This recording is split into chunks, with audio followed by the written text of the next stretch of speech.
को जिसकी उम्मीद नहीं थी, डोनाल्ड ट्रंप ने वो जहाज युद्ध के लिए भेज दिया है। रनवे की तरफ बढ़ रहा ये जहाज अपने साथ एक ऐसा स्ट्राइक पैकेज लेकर आया है जिसका जवाब ईरान के पास नहीं है।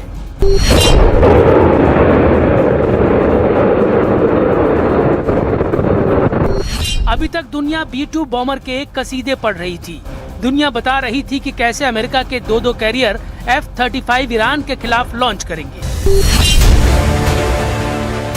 लेकिन अचानक F-22 रैप्टर के वीडियो ने खमनेई के कमांडरों को बगले झांकने पर मजबूर कर दिया है।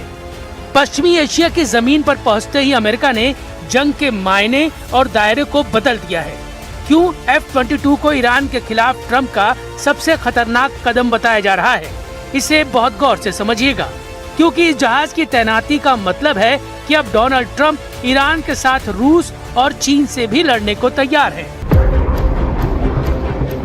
स्टील्थ तकनीक, सुपरसोनिक रफ्तार, अत्याधुनिक sensor, special weapon package F-22 दुनिया का सबसे खुफिया, सबसे खतरनाक फाइटर जेट माना जाता है। ये रडार पर नजर नहीं आता।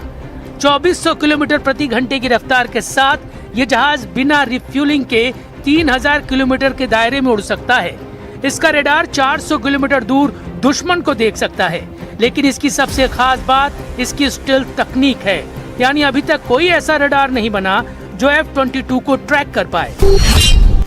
डोनाल्ड ट्रंप बार बार बता रहे हैं कि ईरान को वो दूसरा मौका नहीं देंगे।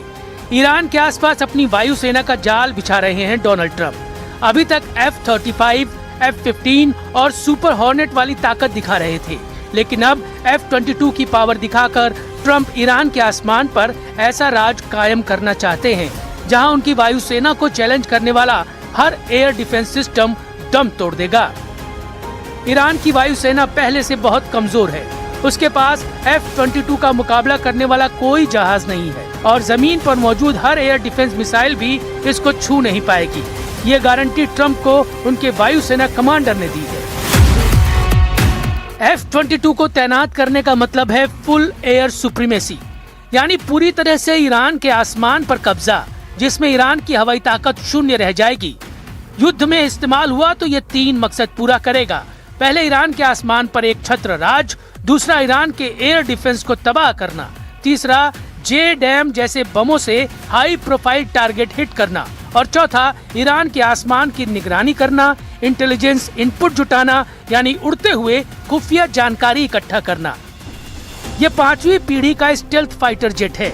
F-35 की तरह अब ये भी मल्टी रोल यानी ग्राउंड अटैक मिशन में इस्तेमाल किया जा सकता है। इसका सबसे बड़ा इस्तेमाल F-35 या फिर B-2 को एयर कवर देने के लिए किया जा सकता है। यही खूबी इसे अमेरिका का सबसे खुफिया फोर्स मल्टीप्लायर बना देती है।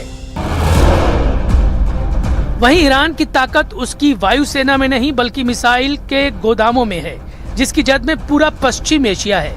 ऐसे मिसाइल अड्डों को खामोशी से खत्म करना ट्रंप का बड़ा मकसद है और इसलिए वो अपना सबसे खामोश लेकिन सबसे विध्वंसक लड़ाका ईरान के खिलाफ उतार चुके हैं।